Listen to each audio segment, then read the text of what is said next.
Like, if we could go to a investigation where it's just what you see in the movies, like your paranormal activities. I think a lot of those movies really hype people up, and that's usually when we get a lot of phone calls or emails pertaining to cases. It's usually when one of those movies comes out as well. Sure. We'll find it, usually a week or so after Halloween, that's when the floodgates open. Yeah. So I think the movies do play a part in embellishing that a lot, because the reality is... Unrealistic expectations and everything like that. So I when The Conjuring first came out, I gave it a wide berth for about 6 years, and then I got balls deep into it because I really found it interesting listening to interviews with people like Ed and Lorraine and Warren. What are your thoughts on that couple and their sort of tales? Oh, geez, they've been through a fair bit. They have. They were doing ghost hunting before it was on television. Before it was cool. They were the trendsetters of that. And I've read a lot of Ed's books in particular. One of the things he said is that there is a lot of evidence out there that proves that ghosts exist.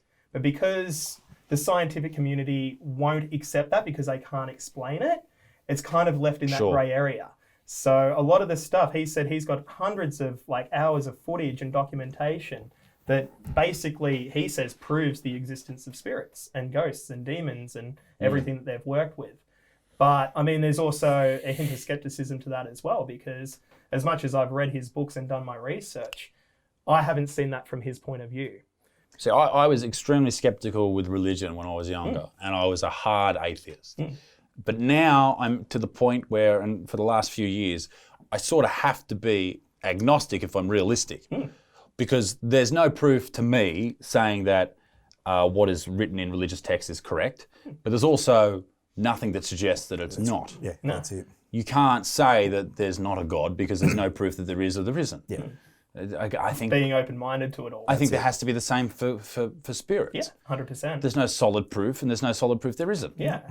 I mean, you can go. Well, I mean, you go anywhere. Thousands of years, different tribes, different nations, and all that, and they've all got tales of spirits and things of the paranormal. So you can't dismiss it because it's been there all through history. So, it's just that science. It's that point where science can't explain what something is. It doesn't mean that it's not a fact. Like the world, every 500 years ago, they thought the world was flat. They know now that it's not. So it's that progression. Allegedly. So when you were up in the plane, did it seem like it was flat? Didn't look out, mate, too high for me. Okay, fair enough. No, well, that's the thing. And I've had my run-ins with the flat earthers. Let's not go there, Christ. No. If we're going back to Ed and Lorraine and the original Annabelle doll. Yes. We did a case where it was very similar to that original Annabelle doll. Okay. So this client, she had two kind of, what were they called? Raggedy Ann dolls. So the original Annabelle doll. Which looks nothing like the Annabelle. It looks like this, which is on the screen, but it's like a round, like fluffy looking little thing. Yeah.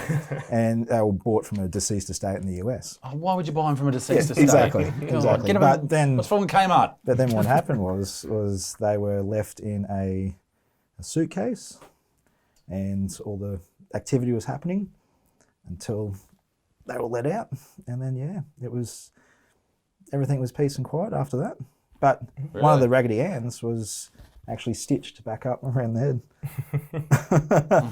If you went to a deceased estate and you see a Raggedy Ann doll with its head obviously has been lopped off at some point, wouldn't you just go, nah? You're going to question that? No. At least try to barter with it. Try and get it down in price. I had an ex who, one of my mates has a haunted doll, and he lent it to a haunted sex doll. Well, I don't know. Where's the ectoplasm coming from? I don't know. I hope it's not green. Oh, who knows? It probably is. And lent it to us for the weekend. It's always gone. Boo. And I'm in transport, so I travel away a fair bit. So I left it with my ex over the weekend. She had it for one night. She had nightmares about some old lady coming to kill her and all that type of stuff, and couldn't keep it. So she got my mate to and we have it come here along. today. We have it today. But personally, I would grab a few haunted. You would? Yeah.